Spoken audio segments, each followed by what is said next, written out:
Welcome to the session on empathy and emotional health. I've been quite looking forward to sharing this material with you. As you're aware, I'm sure, empathy has become a very popular construct in philosophy as well as business, education, psychology. Google lists over 40 books alone currently in publication directly on empathy, and Google Scholar lists close to 2 million articles.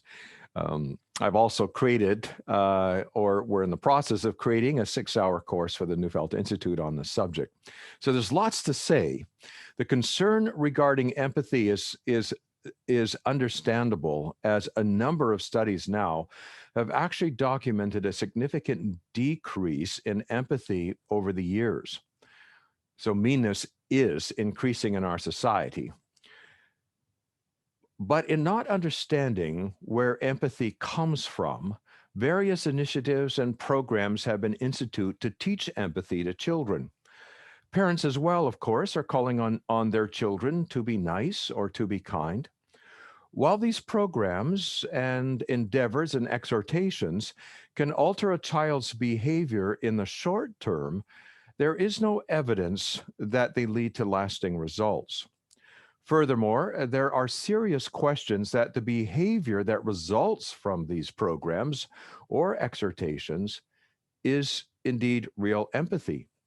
Since when one does something for approval or reward, it becomes self serving, which is exactly the opposite of what most people mean uh, when they talk about empathy. Now, empathy is a wonderful goal to have. I'm absolutely convinced that empathy is a human potential that we all possess. The question is, of course, how to get there. To answer that, we need to know where it comes from. So we start with making sense of empathy, but first we'll take a look at 6 prevailing ideas about the origins of empathy, just very briefly. Is it a social skill that can be acquired? This is the assumption, of course, of social learning, social emotional learning programs, that it is something that can be taught or trained. In this case, a school would be the answer, or at least training programs at school. Um, is it an act that can be commanded? Of course, this is assumption that we make when we command our children to be nice, be kind. Come on, you guys, be nice to each other. Uh, but can not an act be just that, an act?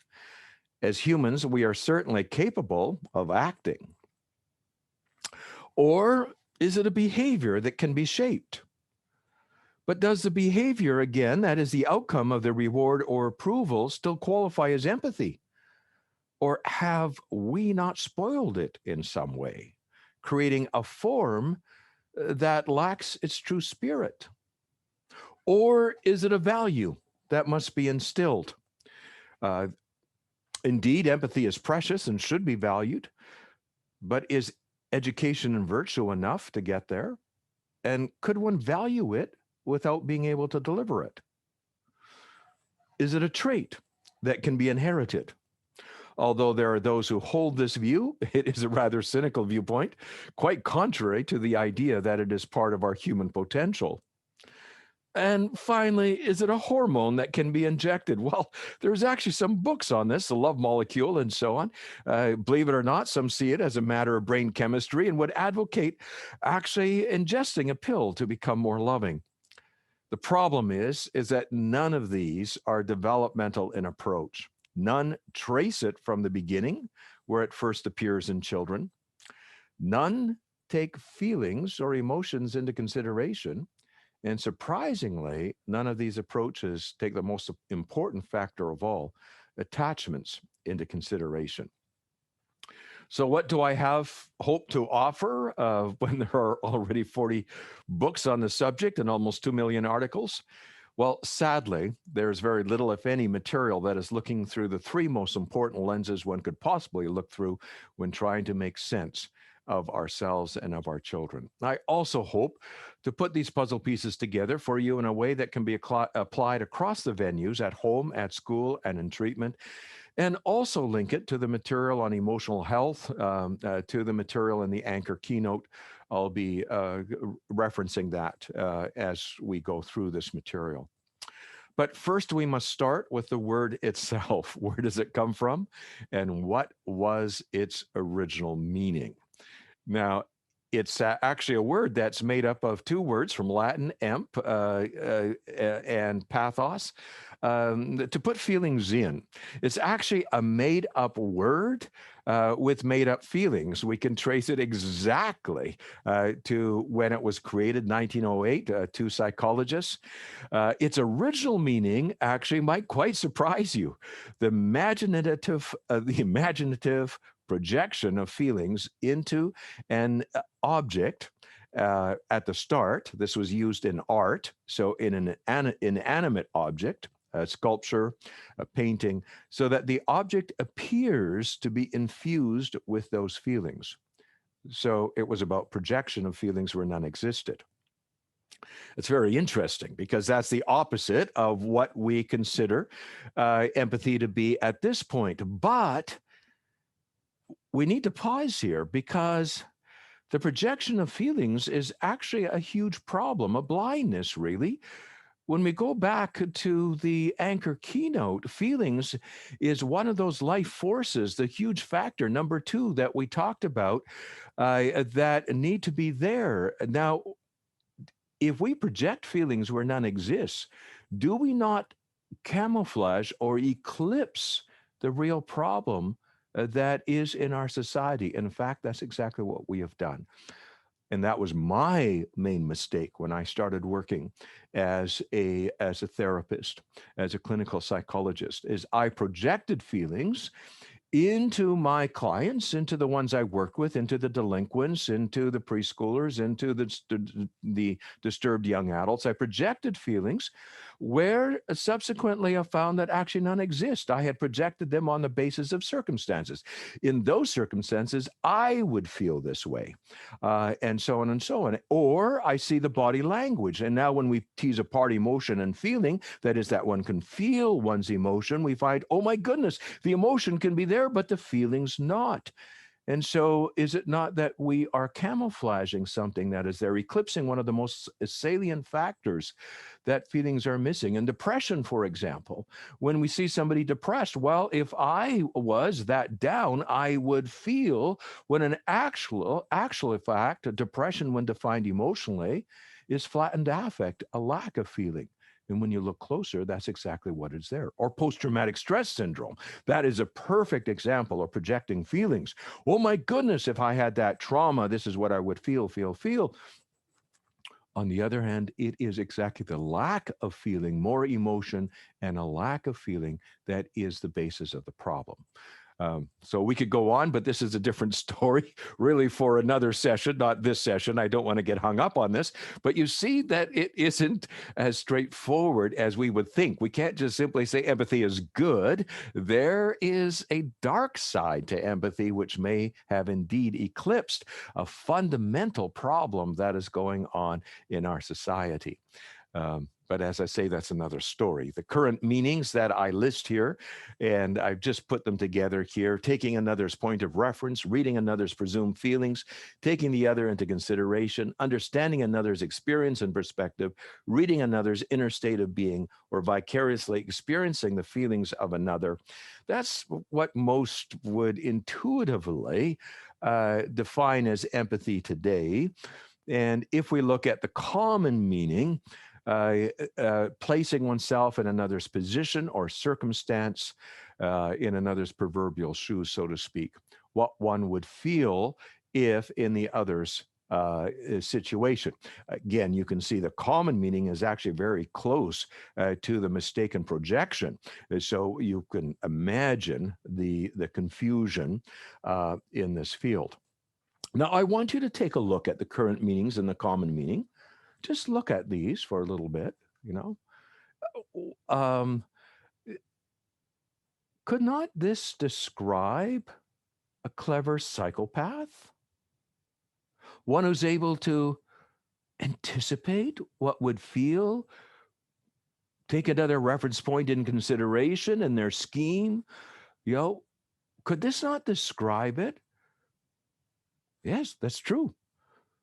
In 2013, oh my goodness, they took these definitions and they use it to explore empathy in bullies and psychopaths. And oh my goodness, they found out that they were high in empathy.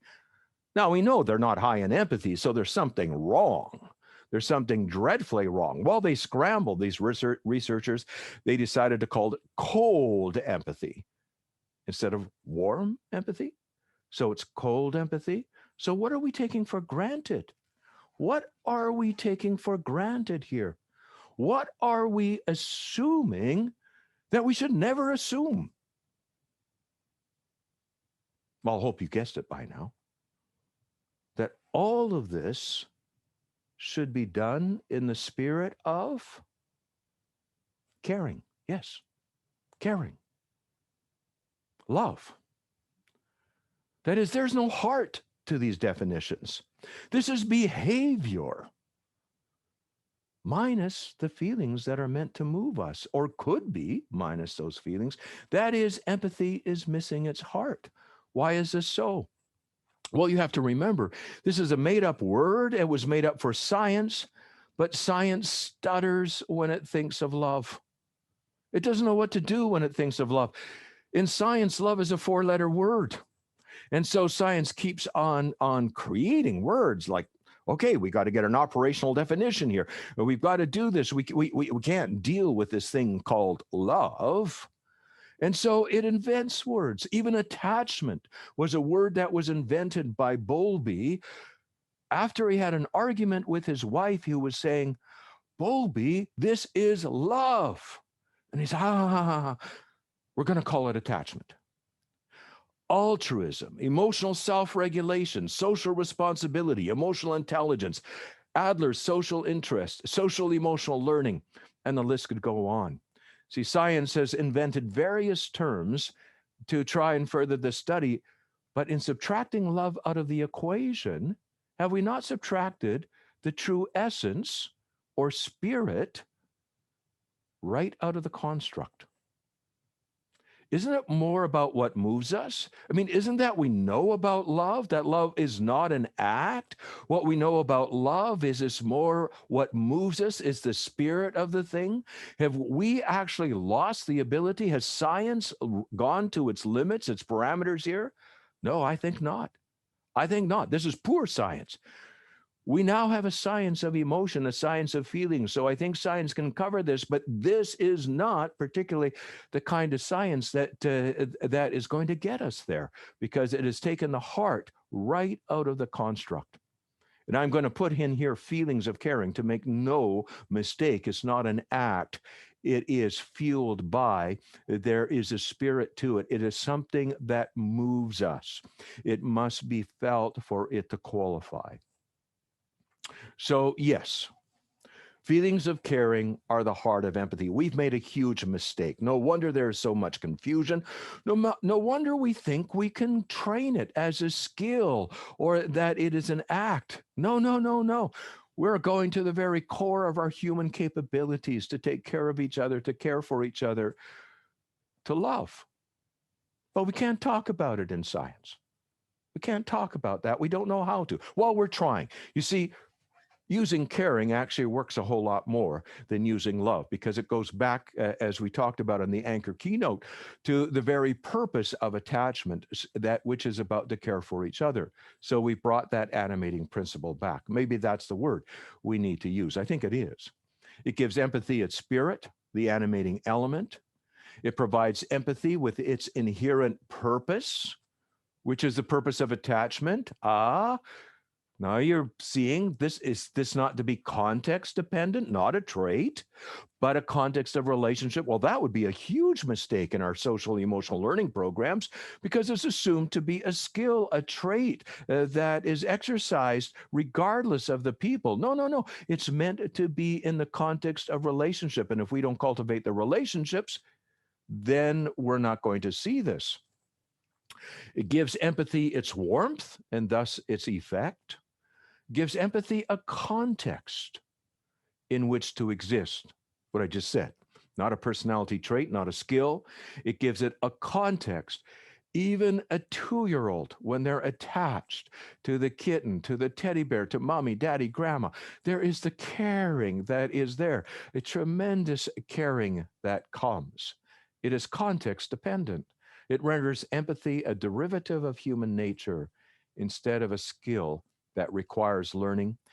And it reveals the limits of learning, as one cannot be taught to care. One can be taught how to care. That's a different story. But you cannot make somebody care. You cannot command caring.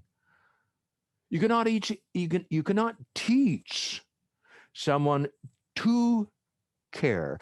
If they care, we can teach them how to care. So this would suggest that empathy cannot be taught, not at its heart. And if there is no heart, what is it then? We don't really have a name for it.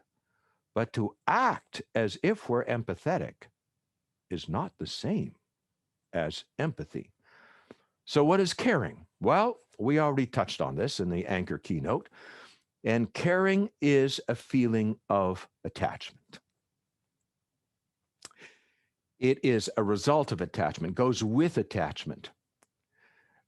But it's not necessarily there. You have to feel attached and feel it at its level of vulnerability and at its core. So caring is a tip of the iceberg phenomena. Caring is what you see on top of the surface. That's why we don't know very much about it, because for the most part, we're not looking underneath where it first of all exists, where it comes from, and where we first see it in young children. So it's a tip of the iceberg phenomena, and it's what we don't see, just like any iceberg. It's what we don't see that tells the story. It's what we don't see that is by far the much bigger part of the story, and it's invisible from view. So it's a feeling.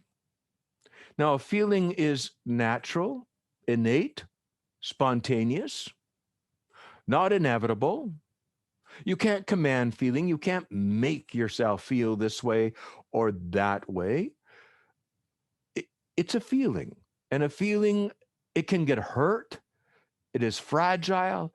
It is vulnerable. It can easily be inhibited, and the brain can't afford the luxury of feelings when under stress or when needing to perform.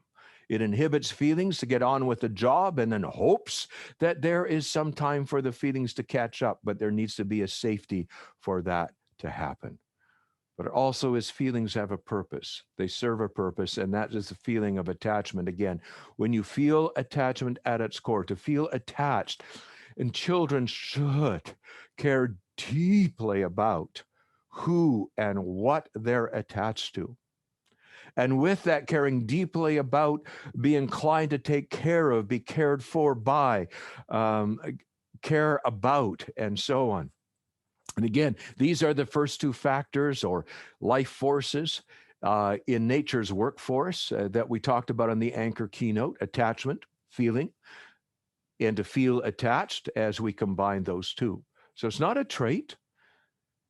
It shouldn't describe one's characteristic way of relating. It should rather be relationship specific. You should see it most where they are most attached, and least where they are not attached.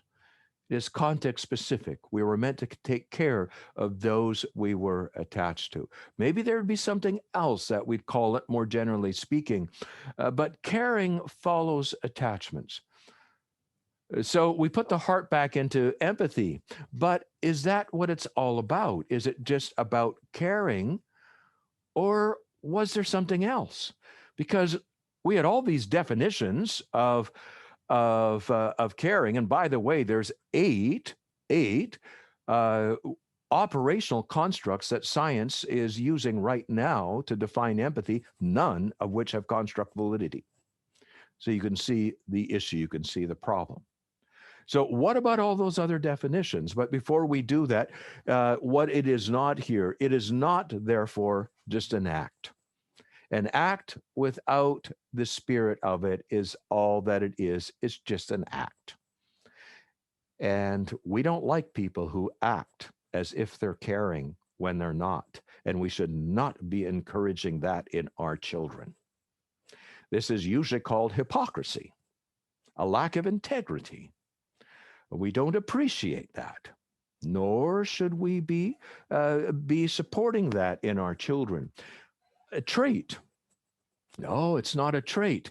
Is it a skill that can be learned? Oh my goodness, are we not making a mistake to teach people how to act as if they're empathetic when they don't have the heart, when they're not moved this way? We shouldn't be doing this to act as if. Um, can we command it? Is it simply a duty that's performed? Well, this is the mistake we've made. We have created these institutions of care, the defamiliation of care, child care, the care of the aged, the care of the old.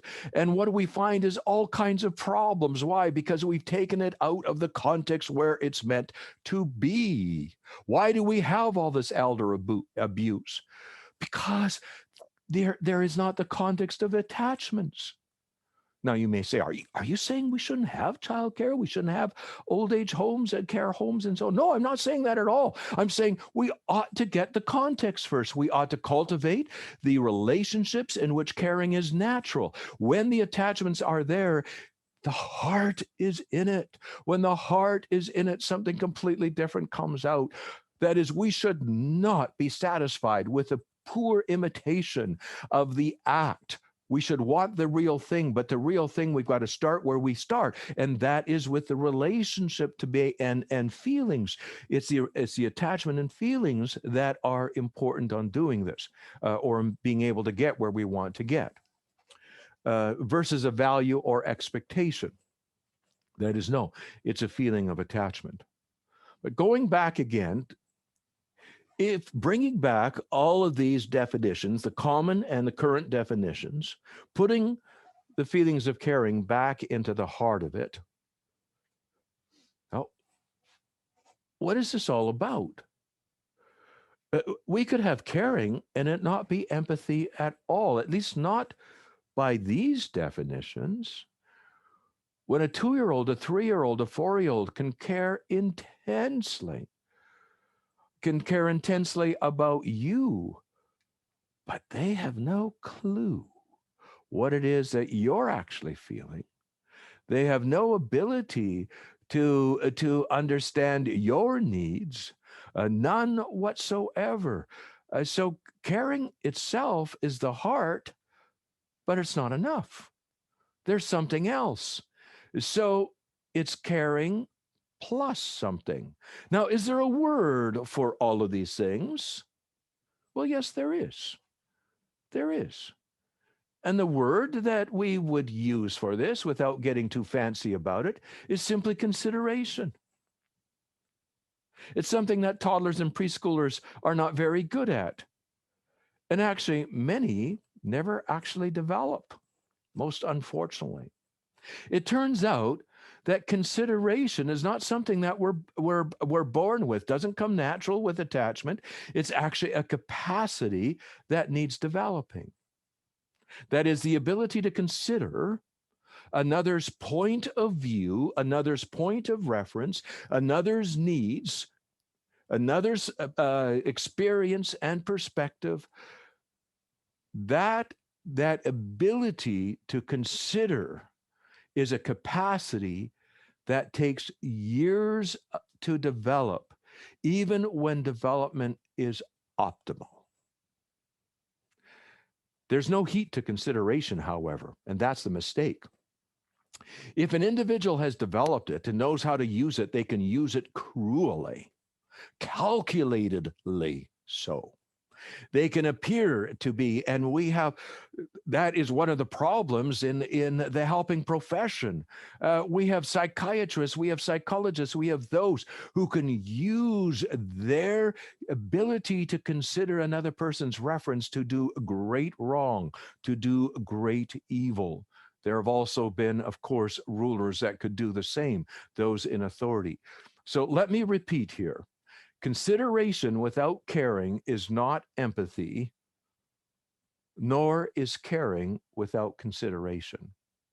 So the question is, well, how does consideration develop? How does it develop? Well, it's kind of the last development that takes place, really the core development, but it's supposed to begin developing. Uh, it's between 5 and 7 years of age. The prefrontal cortex on the front of our brain isn't really wired up. The blood isn't really flowing to it, so to speak, until about 5 to 7 years of age, when development says, "Okay, we're ready now." It's really a mixing bowl. We could think of it a mixing bowl, and what does it mix? Feelings.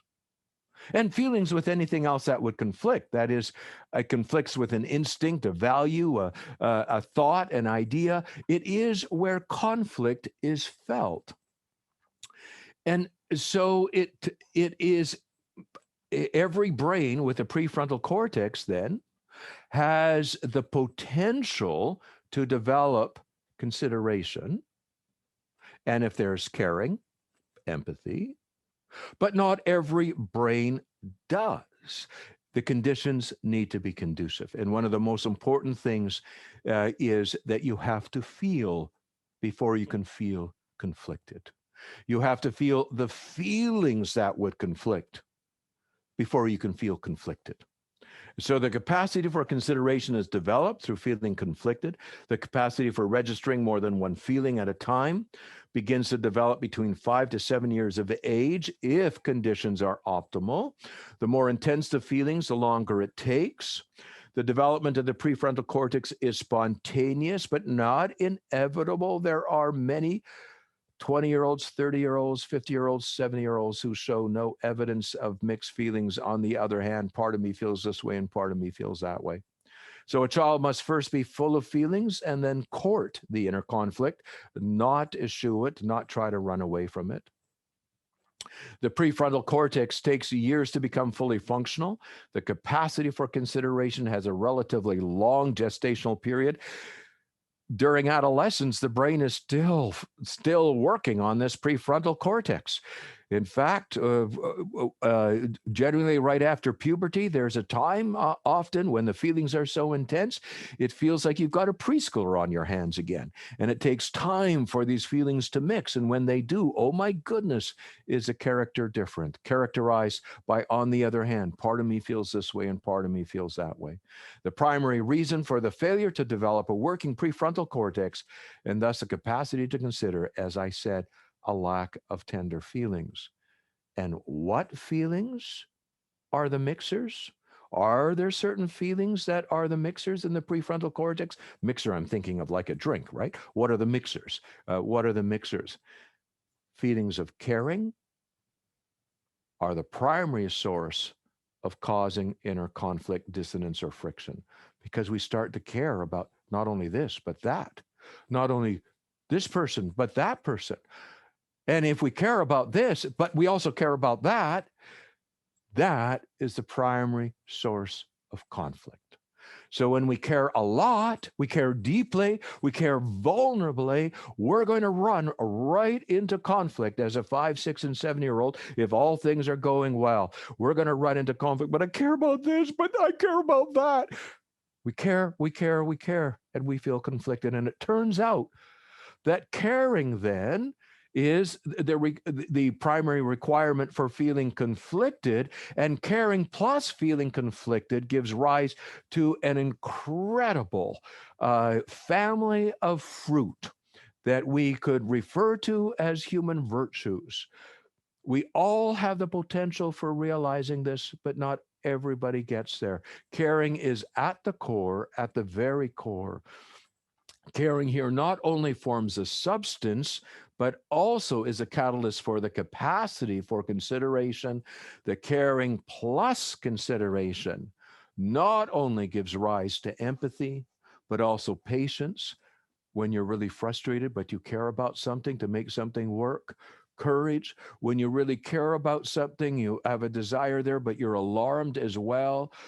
Altruism, forgiveness, when you really care about somebody, but you're angry at them and you want to get even, but you care about them, so you don't want to act out of that vengeance.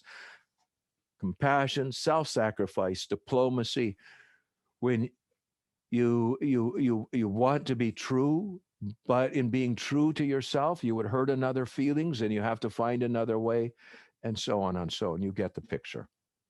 All of these have at their core caring. It's at the core of attachment. It should be at the core of everybody's heart, that caring. And then the caring, its first fruit is consideration, and then the culmination is this incredible human potential. So for those who like a more formal presentation of the model of empathy, here it is. Caring plus consideration equals empathy. Neufeld's two-factor developmental model of empathy, if you need to reference it someplace, that's how you would do it. Caring gives empathy its roots, its heart, its spirit. Consideration gives empathy its civilized form. Caring provides the impetus, the inner springs, the context, the purpose. Consideration, a capacity developed through feeling conflicted, with caring the primary cause of the inner conflict. And consideration is a fruit of the integrative functioning, the final process of development. And caring is a natural feeling of attachment that is spontaneous, but can also be defensively inhibited. So, can we say this in a nutshell somehow? Is there a way of doing it? Well, I thought maybe we could, so I created the nutshell, and here's what came out. The birth story of empathy is something like this. Caring leads to inner conflict, which creates the capacity for consideration, which in turn combines with caring to deliver, voila, empathy. Empathy.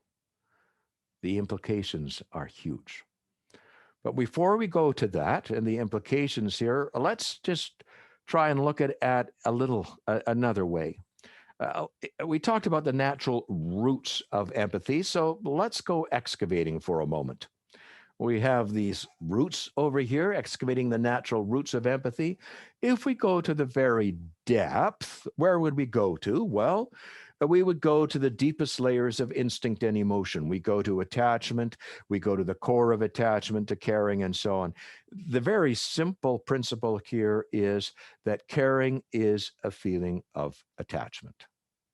Now let's go up to the surface, not of the roots. It takes time to develop over here, but let's go layers of development over here. And what do we see here? What is the main understanding? Is consideration is a fruit of caring. We got our heart again. We got our heart. What were we thinking?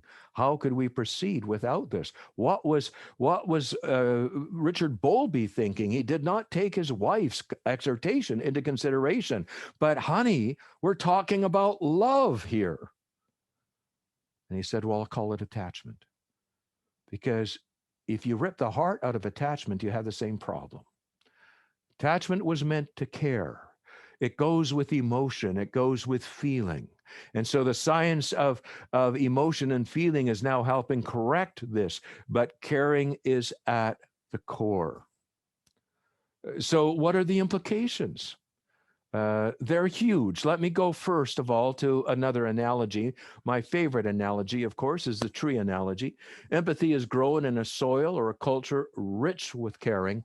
And so the tree analogy comes up in this, and this is my empathy tree. I hope you like it. My empathy tree. Empathy, of course, is the fruit of this.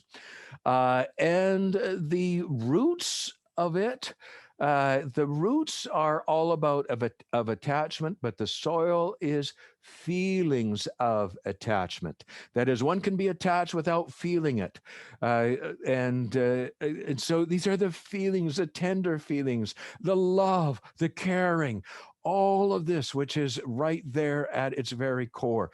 And so it's feelings of attachment. And now the trunk, what is the trunk? The central part of it here, the central part is caring, of course. If we look at the tree analogy, it carries everything. So caring carries it, you might say, in this way. And consideration gives it its form. And so caring is the trunk, consideration gives it its form, and we have empathy. Now, I'd like to think that this is a peach tree. Why a peach tree? Well, I love peaches, but peach trees take about 5 years to get the first fruit, which is just about perfect. 5 years, remember, consideration starts 5 to 7 years of age, takes time.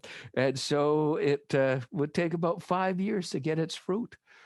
And of course, about trees, with most of things like fruit, peaches and apples and so on, we as humans, of course, can figure out how to make artificial fruit. We can ignore the whole process, waiting for it, and make look-alike fruit that actually looks a lot better than the real thing. Without blemish, we put it on our tables, we decorate with it, and so on. We show off with it, we impress with it. But that artificial fruit nurtures no one. Just as acting as if one cares only confuses people. It doesn't nurture anyone. Now, a real apple, a real pear, a real peach might be blemished, doesn't always look perfect, but it does the job. It can nurture, and only nature can do this. We can't do this. We can do a lot of things. We can act, we can act as if, but we cannot make things real. That is nature's job, and empathy has to be real. And so our challenge here is to work with nature rather than ahead of it, rather than against it, or rather than in ignorance of it. And so it takes time. It takes nurturing. Of course, the roots here, of course, are what need to be nurtured. The rest will happen. The seeds do not look anything like the real fruit. Well, that's important here because in learning theory, we take a behavior that looks like the real thing and we try to shape it into that. We take a little act of kindness and we reinforce it. Yes, but if you act kind so that you get approval, is it kindness? Or is it selfishness? Well, it's selfishness. Anybody could see this. Then what are we thinking? You see, it's not about learning. It's not about skill. It's about growing the real thing. And only nature can do this. Our job is as a gardener. And any gardener knows it all starts with the roots. So it grows in the garden of feelings, rich, fertile soil of feelings, soft and penetratable. Exactly where the root problem with children is today. They are losing their feelings in spades. I don't care, doesn't matter, whatever. They are losing their feelings, and we must realize that. Our own, I'll call it false empathy here, when we project feelings where none exist, is actually covering up the fundamental problem that is happening, is we are losing our feelings in spades. Now, what are our biggest mistakes when it comes to empathy? What are our biggest mistakes? Well, one of our biggest mistakes is to use what children care about against them. What do we call this practice? For the most part, consequences. Well, isn't that how we shape the behavior of children? Apparently, most people still think so, but consider what happens. What actually happens? We look around for what a child cares about because that's what they are attached to, and that's where our power lies. Our power lies in attachment. So if we look around what a child is attached to, that is what they care about, so that we can use it to shape their behavior, to give approval, to give worth. Even Skinner, the father of behaviorism, said all a reward or reinforcement is a little worth nugget. What you're doing is you're giving that invitation to exist in your presence, a little bit of approval. You're giving a little bit of attachment. You're withholding it until you get it. But we use what children care about against them. Now, we know well now the brain is fully capable, if feelings get hurt, of defending against those feelings. So should we be surprised that if we figure out what a child cares about today and we use it against them, that tomorrow we would get, I don't care, doesn't matter, whatever. And have we not, by using this practice, 90 or 83% of Canadian pediatricians still recommend this practice of using consequences. Have we not, by using practice, got ourselves into trouble?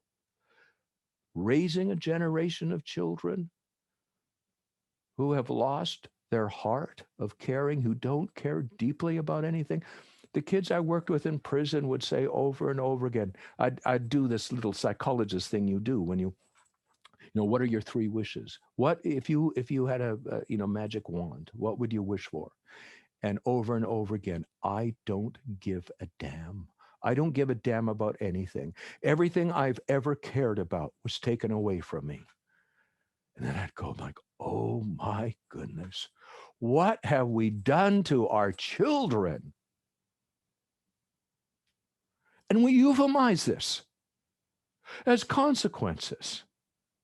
Now, that doesn't mean consequences don't have a place. They do have a place. There's some times when we need to teach lessons. But the point is, if we use this as a practice, we are heading up the wrong tree. We are courting the defenses of the brain to defend against the very caring. This is why when feelings get hurt, and nothing could set us up for getting hurt or wounded more than caring about something, because in caring about something, we set ourselves up for. So there has to be safety in caring. We have to be careful how we do this. We made a mistake. We've been using what children care about against them. There has to be another way.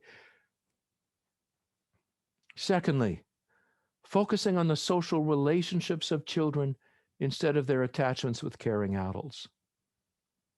Almost all the literature that you will read about this is focusing on peer relationships. Well, first of all, it's the peer orientation. The relationships around peers are pulling them out of orbit from around the adults that they need to orbit around, both to be feeling safe to care as well as to feel cared for. Social relationships do not serve survival. That is why attachment is hierarchically arranged, vertically arranged, not horizontally arranged. In fact, as I talk about in my book, Hold On to Your Kids, social relationships, peer relationships, are incredibly hard on caring because they set you up for getting hurt dreadfully. Your best friend tomorrow can become your enemy, or today can become your enemy tomorrow. No wonder our children become defended against caring. We should not be focusing on the relationships between children, but the relationships between children and the adults responsible for them. Children and their grandparents and their uncles and aunts, children and the teachers who are responsible for them, not the relationships between them. Thirdly, we have been neglecting to cradle our children in the emotional playgrounds where civilization first began and where the capacity to care for others is still developed. In ancient Greece, where civilization, the cradle of a civilization, at least one of the places where civilization began, they considered emotional playgrounds, music, sculpting, painting, especially theater, drama, writing, storytelling, all of these classic emotional playgrounds, to be where the feelings would catch up. We were capable of feeling, and we needed to feel and feel deeply and vulnerably. This was a place of safety where all feelings could be felt, our feelings of sadness, our feelings of caring, and so on. And we've been neglecting this. Now, our children play, yes, but we think of physical playgrounds. And oh my goodness, we're thinking of toys. That's not what the Greeks were thinking of. They were thinking of emotional playgrounds, and they were thinking of adults. Now, they did think of children. That's why every child, Athenian child, needed to learn to play the lyre, the instrument that eventually became the violin, and to sing. Why? Because that's where the emotions came out to play. That's where you can feel the tender feelings, the caring feelings. We've been neglecting to cradle our children in these emotional playgrounds and to equip them and prepare them for that. And then fourthly, premature socialization. We're getting ahead of ourselves, way ahead of ourselves. Nature needs time, and we need to believe in it. But we're getting ahead of ourselves. Now, premature socialization is the greatest sin from a developmental point of view. Why? Because when nature has a plan, it needs our support. We need to provide the conditions that are conducive. So when we focus on the desired outcomes, the very essence of what learning theory is, the very essence of behaviorism, the very essence of social emotional learning paradigm, when we focus on the outcomes and try to reinforce and shape that way rather than the antecedent conditions, you see, we're not focusing. The whole idea is not the consequences, is to the antecedent, what comes before, not what comes after. Our whole way of thinking has been what comes after. What comes before to support those antecedent conditions. And so, again, we're too much in a hurry. And what comes before? The spirit. Caring must be there to then develop it into kindness. If there's no integrity, diplomacy simply becomes hypocrisy. That is, a child, first of all, needs to be able to say to grandma, your meatloaf stinks. That is, the 3 and 4-year-old, until we figure out how to help them say it with preserving their integrity. Because if all we say, be nice to grandma, oh, your meatloaf is really good, grandma, what have we done to their integrity? And if they don't have integrity, what do they have? So we have to start with the integrity. Now, that's a difficult thing. It takes a while to be able to think, what do I really feel? What do I really think? And then to be able to say it in a way that doesn't hurt other people's feelings. This is not an easy thing to say. This is often something we're still working on as adults. But if we have diplomacy first, be nice, don't hurt people's feelings, what is it at the cost of? That which must come first. There must be desires. That is, if one doesn't want to play soccer, if one doesn't want to make music, if one doesn't want to read, what business have we are demanding that they do? Because when we demand that they do, it becomes a duty. There's counterwill, there's compliance, but we take away the spirit. When it comes to reading, when it comes to learning, when it comes to sports, and when it comes to music, can we not cultivate the desire, the passion? When you have a child who wants to learn, who wants to read, then we have the ability to work on the details and to help them work around the impediments. But if your child doesn't want to play soccer, the skills really don't, the spirit is missing to develop, or at least to go the distance. The want tos have to be greater than the have tos. The intentions greater than more value than the behavior, and so on and so on and so on. You get what I mean. We made a huge mistake in empathy to put form before spirit. Science has great difficulty because when it seeks to make an operational definition of something, it seeks to define it behaviorally so it can be measured, verified, and so on. However, if you take away the spirit, all you do have is form. And the problem with form before spirit is that form kills the spirit. When we put form before spirit, it is at the expense of the spirit. And that's what I'm concerned about. when we say be nice and be kind, when we get people, you know, so that they can be in the green zone and not the red zone. Random acts of niceness to each other and doing things so the teacher approves or the parent approves. What are we doing to these children? We must cultivate the heart. Well, to the last few slides, then I prettied the tree up here. I tried to pretty it up, put the heart in the middle of it. I have the puzzle pieces here. When you put all the pieces together, what do we see here? Caring and consideration is the fruit, of course. The feelings of attachment is where it's rooted in.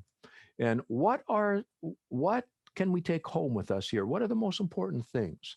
Well, the two constructs that I'd like to suggest to you is how we can take care of caring and how we can allow it to mature into consideration. How do we take care of caring? The two constructs that I'd like to leave with you are cascading care and emotional playgrounds. Now, emotional playgrounds, I've already touched on this, and you get the feel of it. Think of play as somewhere where the emotions want to play, in the stories, in the fantasy, and in the imagination, in the music, in the writing. That doesn't mean that all music is where emotions are playing. When you play music for outcome, that's not the music that emotions are playing in. When you're reading, you can write a story, and that doesn't mean your emotions are coming out to play. Play is preserved. What I mean is where it's expressive, where the emotions are actually come out to play. But I wanted to leave you with then just this slide on cascading care. Cascading care by this is embedding in the hierarchical caring relationships, where care is most likely to be preserved, where the heart of all of these wonderful virtues is preserved and will eventually mature into patience, compassion, forgiveness, empathy, self sacrifice, gentleness, kindness, all of these things that we value so much. So, caring begets caring. There is nothing more potent than feeling cared for. When you feel cared for, you are more likely to care for others. Every child should feel cared for. That should be our first question. Does this child really feel cared for? And if not, how could we matchmake embed in a hierarchical relationship here that could give this child a sense of being cared for? Creating a cascading care when it's a safe relationship, feelings don't get hurt. It creates a sense of safety so feelings can bounce back. That's the whole issue. When we're under stress, when we're distressed, our feelings are inhibited, but it's meant for these feelings to bounce back. But that means we've got to give it time and place. We've got to get space. We have to have emotional playgrounds and safe relationships and access to those safe relationships. Being on the screen all the time in social relationships and interaction isn't going to get there. That's not when the feelings bounce back. Pure relationships are done best without feeling because the feelings get hurt. Protects against the loss of caring that is epidemic among the pure oriented, because it's only in the context of safety of cascading care where you feel the most. This is why it's so important. The relationships with the generation above, with the grandparents, and if they're dysfunctional, finding surrogate grandparents that can serve the job, because it's important to have this hierarchical cascading care. That is where every child should be embedded in. It shields the heart from the uncaring interaction in the social sphere, so it's safer to feel. The social sphere is where kids are getting wounded. There should be some relationships with caring adults, at least one relationship with a caring adult in which it is safe to feel, because that would be our best investment in preserving the heart of empathy. Now, I'll bring back the slide once more. You've seen it. You may have seen it more than one time already. It certainly was in the anchor keynote about how emotional playgrounds take care of feelings. And I won't go through this, but I just want to bring this to you, that it just seems that that is how nature is taking care of feelings, is through emotional playgrounds. That's why it's so important. Emotional playgrounds have been the very definition of culture in traditional societies.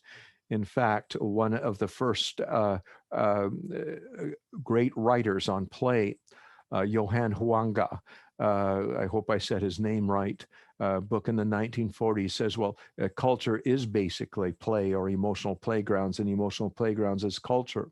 It is the very essence of culture. We lose that when we lose these emotional playgrounds. And so, a concluding thought to leave with you here on growing empathy. If we can take care of caring, empathy will be the ultimate outcome. If we can take care of caring, empathy will result. The good news is that we don't need to be so concerned about it. But we do need to be concerned about preserving the caring. And there we go to, how do we preserve it? Attachment, feeling, rest, play. The four life forces, nature's workforce. Being able to deliver our children into the hands of nature so nature can bring them to their full potential. Our concluding last slide then, empathy as the fruit of the flourishing child. The issues of empathy and emotional health are actually one and the same. It's the same conditions that lead to a flourishing child that also lead to empathy coming to fruition.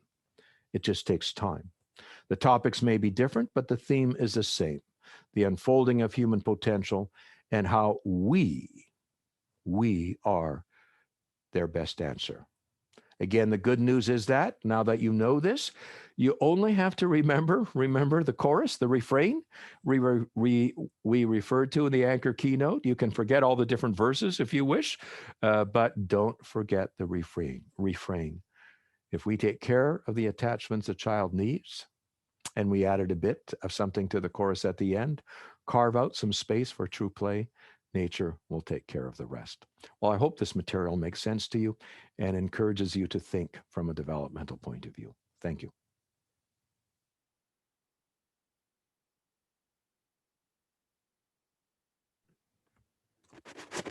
Okay. Hello, everybody. I am Lori Abramowitz. I am a faculty intern here at the Neufeld Institute and a parent consultant. I'm also a child and adolescent therapist and a mother of three. So this material, this lens, has just been so extremely helpful in making sense of this. And I'd love to invite Dr. Neufeld back up so that we can have him go over some questions with you. There have been some really insightful questions being presented in the chat and in the question and answer forum. So let's start with the theme here. And one of the themes is about acting as if we care about people that we don't really care about. Shouldn't we be doing that if we're decent humans? Isn't that a decent human act to do that, to act as if we care? Hi, Lori. Good to see you here. And Hi, Dr. Neufeld. thanks for taking the lead and moderating it. I'll just Yes. move this to the title slide here. And also, if it helps, I can go to particular slides quite quickly if it helps in the questions as well. That's a very good question. That's a very good question. Caring as a value. Can we not act true to a value without feeling the impulse, without feeling like caring? And that that is true, but that is that is more adult business. That is the business that we have with our responsibilities. When we have our mixed feelings, that we can act in this way. Sometimes when we don't feel it, when it corresponds with our values, when it corresponds what is there. The concern here is we don't start that way with our children. If we get ahead of ourselves, to put the form there, to act as if we're kind, as if we feel nice, as if we do this, we invite a hypocrisy. It gets ahead of it, and the spirit isn't there. So while this is true, this is not something to teach a child. To be nice when you don't feel like it actually removes them from the very essence of their integrity. Again, integrity before diplomacy, not diplomacy. It wasn't saying not diplomacy, but integrity before diplomacy. If you don't have that integrity, then the diplomacy is something else. You add to it. And so you add form to spirit. Then there are places when you need to act that way because you have responsibilities, of course. But it is important to realize here that, again, when it is an act, we have a lot of difficulties in our society. We are expecting caregivers to give care to our young, to our elderly. And of course, we already know in the pandemic, the tragedy of this is that when we removed families from the care of the elderly, things went very badly for all concerned.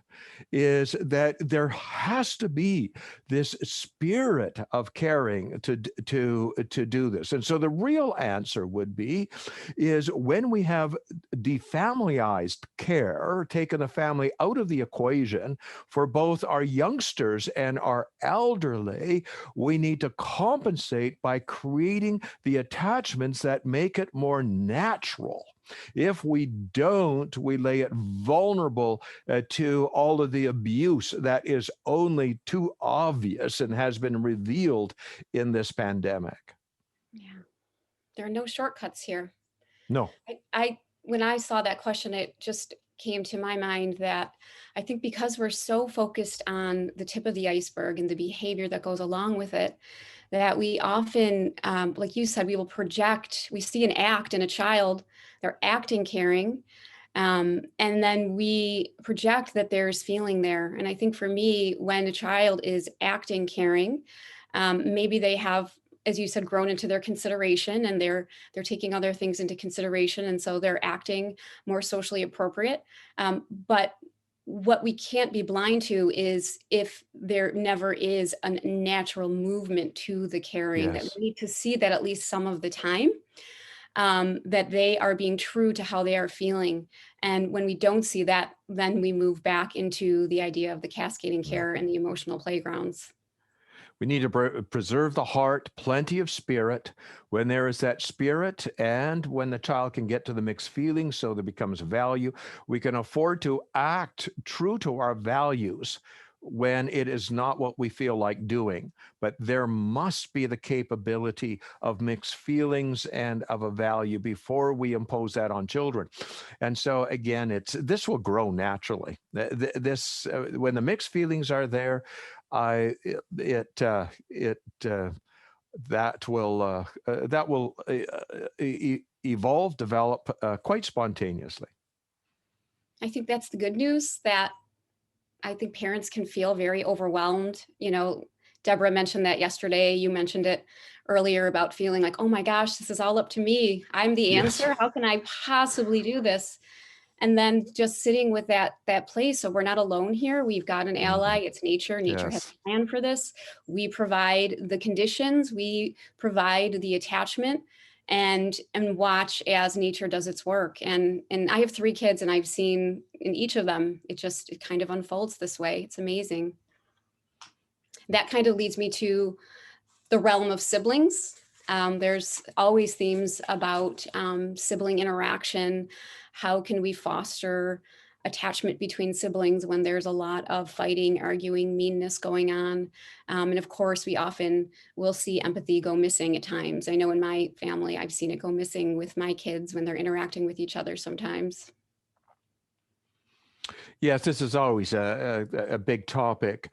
And I'd like to bring back to the construct of cascading care, that your best caring is going to come out when uh, when the dance is one of being responsible for the other or leaning upon the other, the alpha dependent. This is a mistake that we make with siblings, is because we are so busy relating to them as equals and harping on their behavior that we're not taking care of the relationship that would bring it out naturally. If we matchmake in a way that, oh, your little brother would just love it if you would make this work for them now, so that one is taking care of the other is dependent upon this. The amount of caring, if it is there, if the attachment is really there and the child can feel the caring. Remember, we care about those that we're attached to.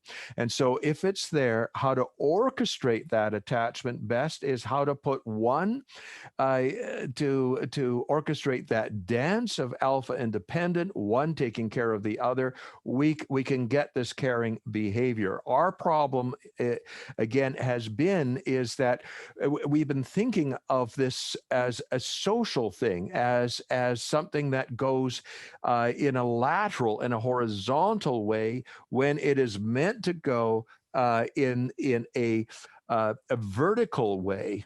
And so the more we arrange our relationships vertically, a 2-year-old, when he is matchmake to a baby, oh, the baby's so lucky to have you as a big brother. And so when you watch the caring come out of the 2-year-old to the baby, but you have matchmaked in a way that draws out the natural instinct of caring. Yeah. I think about what this has looked like in my house when my kids will go through phases where they're getting along beautifully and there's tremendous caring, and then phases where that's not the case. And how important it's always been when I find myself in a place of she's going to have to learn to be nicer. She's going to have to learn to be kinder. She can't get away with this. When you start to be there as a parent, which we naturally do because we've had all these programs about learning and consequences, and Right. everything is about that. It's important in my experience to just kind of slow down with that and move back to the roots here. And I love that slide that you have up there, because it really is where I go to the root Mm, of caring. The root of caring is a feeling of attachment. yes. And my children have an attachment in common with me. The most fighting there, it's just always the case, almost always, that when they're doing the most fighting, there's somewhat out of alignment with me or their dad, Yes. or there just isn't an Yes. adult that they're orbiting around in common. And when you can add that in, it's amazing how things just kind of settle down. Yes. Again, a function of relationship, right relationship, and feelings. And as I've said a number of places, not in this particular presentation, but the reason the planets get along, in fact, all of the heavenly bodies get along, is because they're all arranged hierarchically. Who revolves around, but you know what? Now the planets all revolve around the sun, which brings harmony to the solar system. Can you imagine if the planets revolved around each other?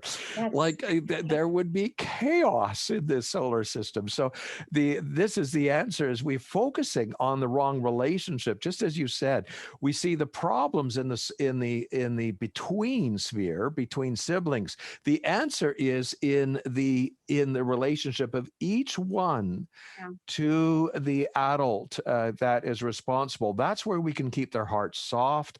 That's where they can feel, to massage those attachments, and where they can feel deeply. And again, they feel deeply, that caring will be there. Now, remember, when they don't have their mixed feelings, there will be untempered in experience and expression. This is just the way it is. But the answers lie here. The emotional health and well-being and development lies in relationship to the adult and in the feelings that are safer to feel. Yes, and as you're saying that, I'm thinking about also the function of attachment here would be that I have no ability to shield my children from the wounding of from That's sibling right. to sibling meanness and cruelty when they're not attached to me. So Or when they're revolving around each other. right.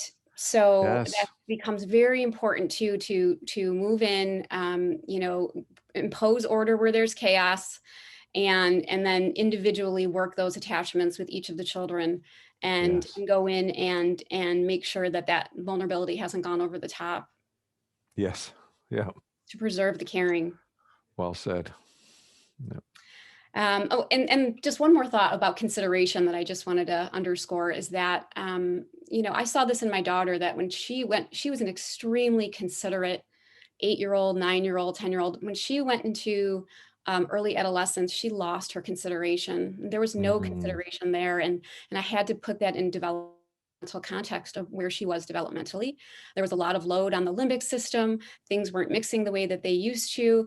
And I had to make a lot of room and space for that, so that she didn't lose her own caring because I was Yes. being too wounding to her, knowing that if I just could buy some time, make sure that she was deeply attached, that nature would do its work. And sure enough, she's a 16-year-old with a lot more consideration than she used Hmm. to have. It's very difficult, especially in early teenagehood, in early adolescence.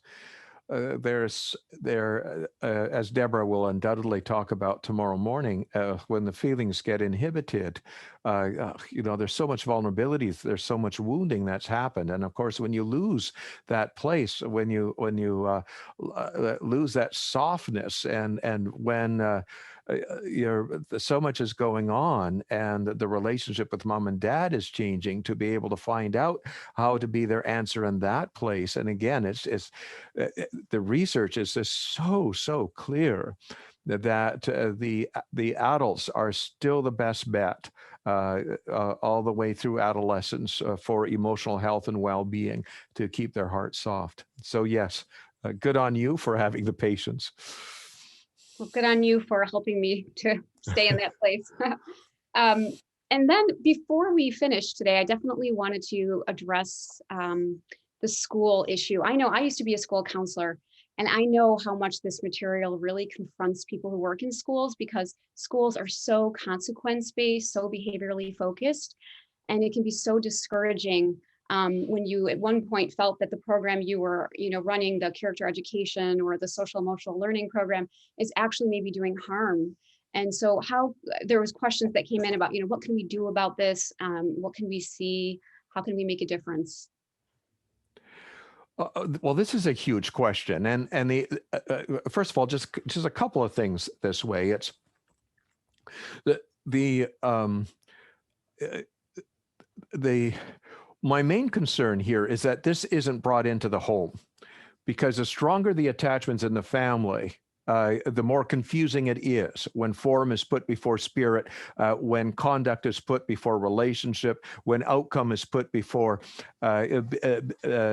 integrity, before and so that being said, we could do it much better, of course, in school. If we had any trust in the developmental process and could provide the play.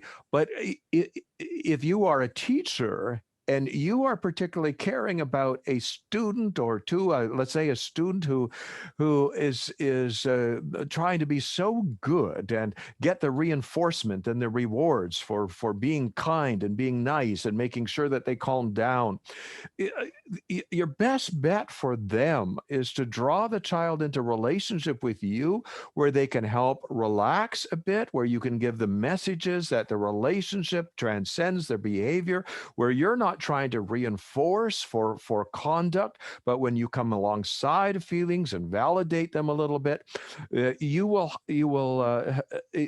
be acting there as a natural shield, as a safe place, as a place of caring, and a child in the situation where the relationship, even with one teacher, with one staff member, has this place where they can feel themselves and safe. This can be a tremendous antidote to what's happening all around. It's not only in the area of emotions, everything is, we care more about outcome, about performance than we do about the child.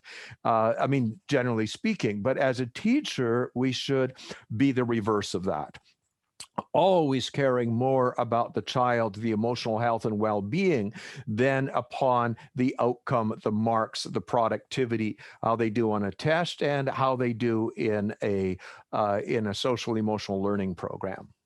Yeah. Yes, I think that you get often discouraged, at least I did in those programs, because they don't really seem to work very much. It seems to reach the children who didn't need the message and completely bypass those who did. And some get very good at acting as if, for sure. Yes. Well, Um, that's what the research bears out. Actually, it's more performance because it isn't that it can't produce results. It does produce results, but it, just like our school tests produce results, but it does has real learning occurred. right. And so after, if you give it a few years, are the benefits still there? And that's a problem with it, is that once we put all that together, is there lasting benefit? And the only evidence of lasting benefit of these programs is when the parenting has actually changed, not as a result of the school program per se. Yeah. And for me, going into the classroom, I mean, it's kind of an excuse, these programs, to go into the classroom, and you're presenting yourself in this alpha caring place, and bringing those students into hierarchy in the context of those classroom guidance instructions. To me, was really my main job. It wasn't really to make sure that they learned what I was teaching or trying to teach. It was really that they felt cared for by me, and that when they walked into school in the morning, there was at least one relationship. I didn't really use the word attachment back then, but just one relationship Yes. that they could count on, that would be the safe place for them, if they needed to have an emotion or if there was something happening in their lives. So I do think. Lori, I think that's a great place to just to emphasize that regardless of what program is going on in a school, there's lots of programs, literacy, and all kinds of things that any particular teacher will disagree with. We don't, the issue is more the stronger the student teacher relationship, the more you can draw the students that you care about in attachment to you, the greater influence you can have, and that will be the influence in the end. When we look back at our own educational career, it was those teachers we had a relationship with, not the programs that we were involved with, that have the most lasting difference. And so even if we completely disagree with the program, it still gives us an excuse to interact with the students. In cultivating those relationships with the students, we can have a lasting impact in their life. And that a relationship that's characterized as an invitation to exist, all feelings are welcome here. We can have bad days and good days. You're not evaluated on your behavior. And I don't like you anymore because you've aced the test. Don't dislike you anymore because you flunked the test. And that kind of communication is powerful. Yes, we make the relationship the bottom line. That's very powerful. Okay, well, it looks like we're out of time. So thank you so much. Thank you, everyone, for being here. Thank you, Dr. Neufeld. This was very insightful and gives My us so much to pleasure. sit with. Thank you. Bye, everyone.